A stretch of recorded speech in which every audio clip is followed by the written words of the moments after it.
أعوذ بالله من الشيطان الرجيم. بسم الله الرحمن الرحيم. ألف لام را تلك آيات الكتاب المبين. إنا أنزلناه قرآنا عربيا لعلكم تعقلون.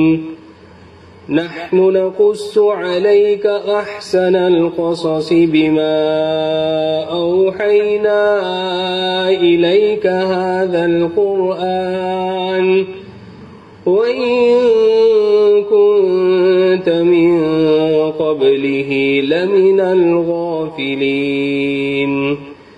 إذ قال يوسف لأبيه يا أبت إني رأيت 11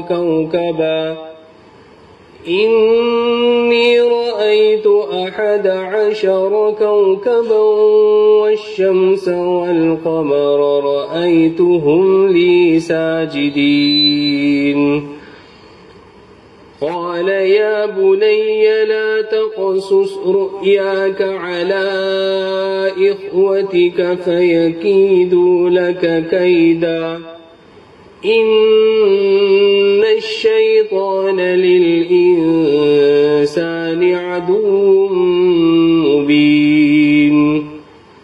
وكذلك يجتبيك ربك ويعلمك من تأويل الأحاديث ويتم نعمته عليك وعلى آل يعقوب كما أتمها على أبويك من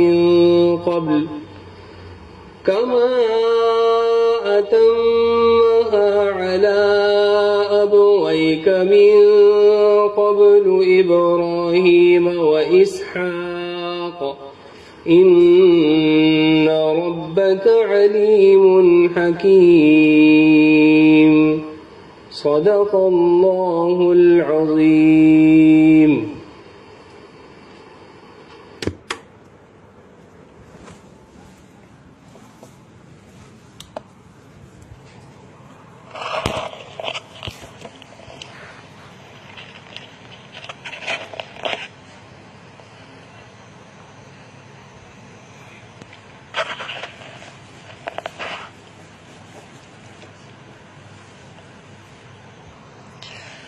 الحمد لله نحمده ونستعينه ونستغفره ونؤمن به ونتوكل عليه ونعوذ بالله من شرور أنفسنا ومن سيئات أعمالنا.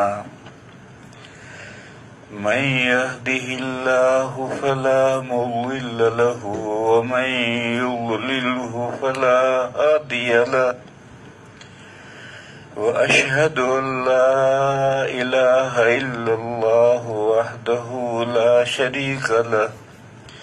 وأشهد أن سيدنا ومولانا وحبيبنا وشفيعنا محمدا عبده ورسوله أرسله إلى الناس كافة بشيرا ونذيرا وداعيا إلى الله بإذنه وسراجا منيرا.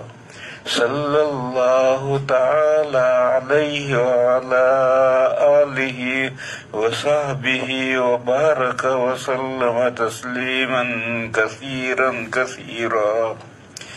وبعد فأعوذ بالله من الشيطان الرجيم. بسم الله الرحمن الرحيم. ألف لام ميم ذلك الكتاب لا ريب فيه هدى للمتقين الذين يؤمنون بالغيب ويقيمون الصلاة ومما رزقناهم ينفقون والذين يؤمنون بما أنزل إليك وما أنزل من قبلك وبالآخرة هم يوقنون أولئك على هدى من ربهم وأولئك هم المفلحون صدق اللہ العظیم۔ بزرگوں اور بھائیوں، سورہ بقرہ کے شروع کی یہ آیات پاک ہیں، ان کی تفسیر بیان ہو رہی ہے۔ آج پہلی بات تو یہ بیان کرنی ہے کہ سورہ فاتحہ میں جو 3 مسئلے تھے وہی 3 مسئلے پھر دوبارہ بیان کیے جا رہے ہیں، توحید، رسالت اور آخرت، اور اسی ترتیب سے آئیں گے۔ پہلے توحید آئے گی، پھر آخرت آئے گی، پھر رسالت آئے گی، پھر آخرت آئے گی۔ فاتحہ میں جو ترتیب بدلی تھی وہ ایک مصلحت سے تھی، وہ عارضی بات تھی۔ اب اصلی ترتیب کے مطابق پہلے توحید کا بیان آئے گا، اللہ پر ایمان لانے کا بیان آئے گا، پھر اس کے بعد میں نبی پاک صلی اللہ علیہ وسلم پر ایمان لانے کا بیان آئے گا، اور اس کے بعد پھر آخر میں آخرت کا بیان آئے گا، اور پھر یہ خوشخبری سنائی جائے گی کہ یہی بندے جو ان 3 باتوں 3 عقیدوں کو مانتے ہیں یہی کامیاب ہوں گے۔ آخرت میں آ کے اگلی زندگی آئے گی، اس میں کامیابی انہی بندوں کے لیے۔ بس سورہ فاتحہ میں جو مضمون آیا تھا وہی مضمون پھر دوبارہ دوسرے انداز سے بیان کیا جا رہا ہے۔ سب سے پہلے تو یہ سمجھنا چاہیے کہ قرآن کریم رہنما ہے، گائیڈ بک ہے پرہیزگاروں کے لیے۔ متقین کا ترجمہ کرتے ہیں پرہیزگار۔ تقوی کے اصل معنی ہے بچنے والا،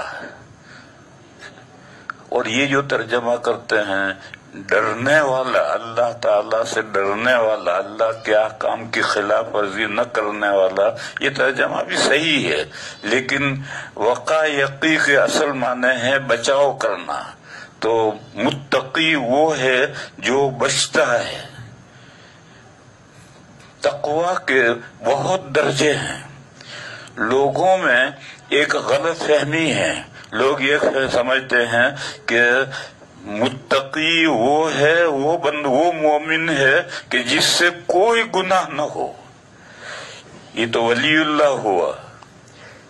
متقی نہیں ہے، متقی تو ہر وہ انسان ہے جو 3 باتوں کا اقرار کرے اور اللہ تعالیٰ کی نافرمانی کرنے سے بچ جائے، اللہ پر ایمان لائے، اللہ کے رسول پر ایمان لائے اور آخرت پر ایمان لائے۔ ان 3 عقیدوں پر جو ایمان لائے گا، یعنی ہر مسلمان متقی ہے، ہر مسلمان متقی ہے۔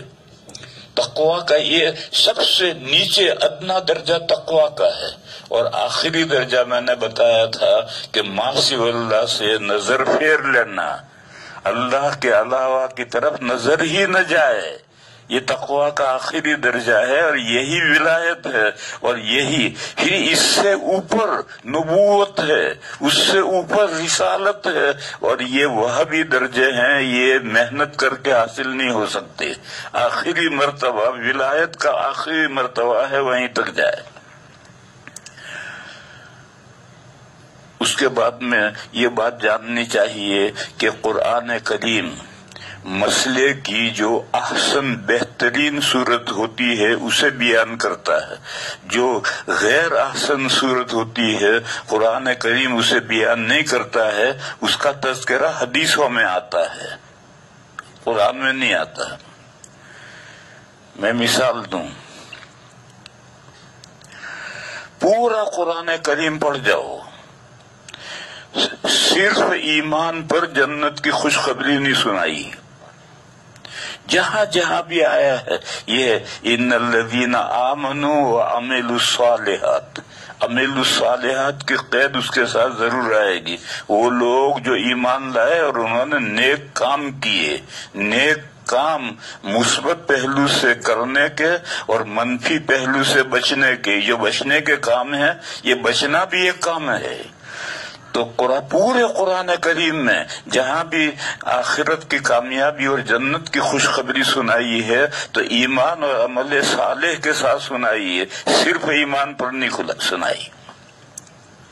اور حدیث شریف میں، حدیث شریف ایک لمبی حدیث ہے، نبی پاک صلی اللہ علیہ وسلم جب تبوک سے تشریف لا رہے تھے تو مدینہ پہنچنے سے پہلے راستے میں حضرت جبرائیل علیہ السلام تشریف لائے اور حضور پاک صلی اللہ علیہ وسلم حضرت ابو ذر غفاری رضی اللہ تعالی عنہ کے ساتھ اونٹ پر چل رہے تھے.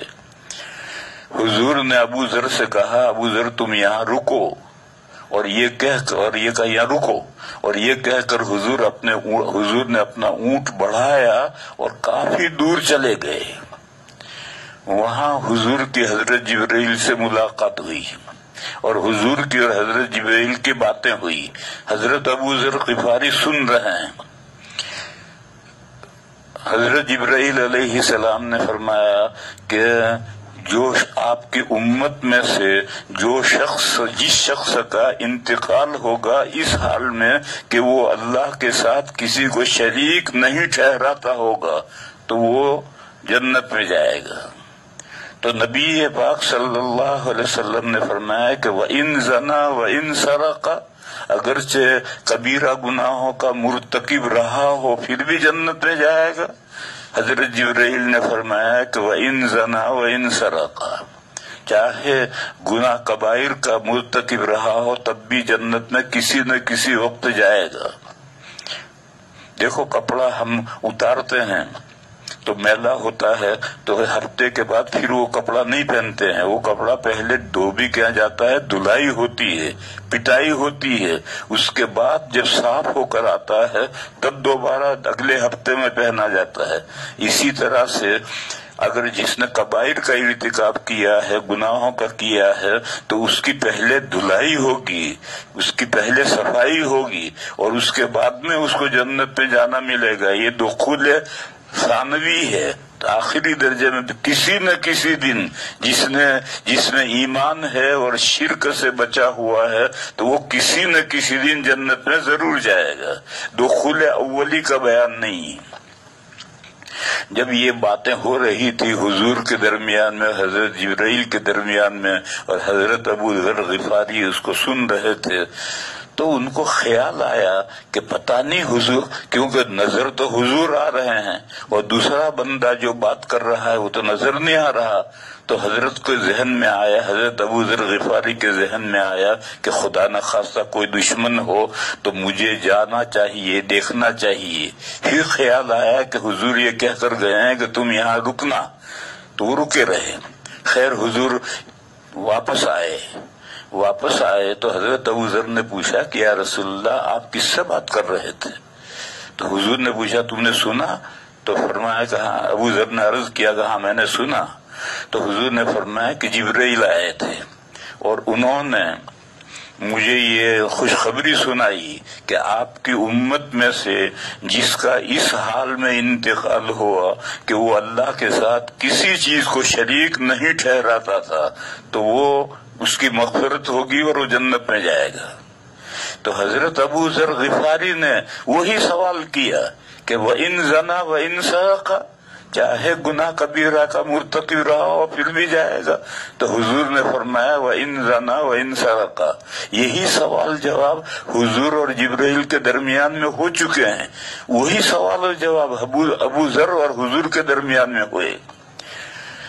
تو حدیث شریف میں تو یہ ہے کہ جو کبائر کا مرتکب ہے وہ بھی کسی نہ کسی دن جنت میں جائے گا، لیکن قرآن کریم میں یہ بات نہیں. قرآن کریم میں ہر جگہ پر یہ ہے ان الذین آمنوا وعملوا الصالحات، جو لوگ ایمان لائے اور انہوں نے نیک کام کیے وہ